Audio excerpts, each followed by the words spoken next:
Perkenalkan, nama saya Satrio Wijaya dengan NIM J1D024084 dari jurusan Pendidikan Bahasa Indonesia. Saya membuat video ini untuk menjawab pertanyaan soal UTS Pendidikan Kewarganegaraan. Yang pertama, salah satu implementasi nilai-nilai Pancasila dalam kehidupan sehari-hari yang saya terapkan adalah nilai dari sila kedua, kemanusiaan yang adil dan beradab. Saya selalu berusaha menghormati dan membantu setiap orang tanpa memandang latar belakang mereka. Misalnya, saya selalu berusaha untuk membantu teman saya yang sedang kesulitan, baik dalam hal akademik maupun dalam masalah pribadi. Saya percaya bahwa saling membantu dan menghormati dapat menciptakan lingkungan yang harmonis. Yang kedua, sebagai seorang mahasiswa, nilai Pancasila yang sudah saya terapkan dalam dunia akademik adalah nilai dari sila ketiga, Persatuan Indonesia. Dengan bekerja sama seperti dalam kerja kelompok, saya mengajak teman-teman dari berbagai latar belakang untuk berkontribusi sesuai dengan kemampuan masing-masing. Dengan kolaborasi ini, kami dapat memahami dan menghargai perspektif masing-masing dan juga memperkuat rasa persatuan di antara kami. Yang ketiga, sebagai makhluk sosial, saya mengimplementasikan identitas nasional dengan mengikuti festival seni atau kebudayaan dan ikut memperingati hari kemerdekaan. Selain itu, saya juga berusaha untuk menggunakan bahasa Indonesia maupun daerah dengan baik dan benar. Dengan hal ini, saya dapat berkontribusi pada pelestarian identitas nasional dan memperkuat rasa persatuan di antara masyarakat.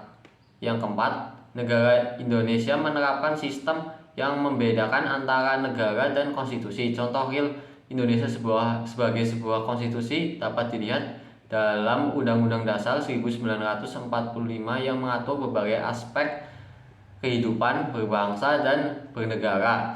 Misalnya dalam pasal 28A hingga 28J Undang-Undang Dasar 1945 yang mengatur tentang hak asasi manusia termasuk hak untuk hidup, berpendapat, dan mendapatkan pendidikan. Hal ini menunjukkan bahwa konstitusi bukan hanya sekadar aturan, tetapi juga sebagai pedoman untuk melindungi dan menjamin hak setiap warga negara.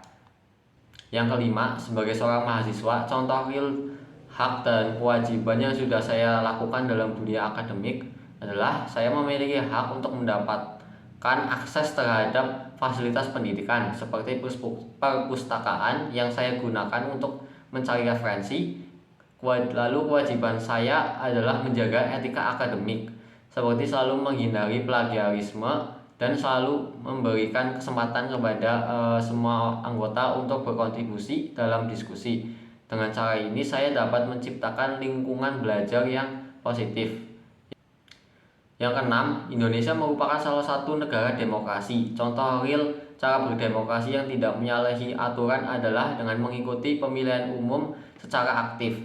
Sebagai mahasiswa, saya berpartisipasi dengan memberikan suara dalam pemilu dan mengajak teman-teman untuk melakukan hal yang sama. Selain itu, saya juga terlibat dalam diskusi publik untuk meningkatkan kesadaran pemilih yang merupakan bagian dari proses demokrasi yang sehat dan beradab. Yang ketujuh, hal yang saya pahami tentang hak asasi manusia dan kaitannya dengan makhluk sosial adalah hak asasi manusia merupakan hak yang melekat pada setiap individu sebagai makhluk ciptaan Tuhan yang harus dihormati dan dilindungi.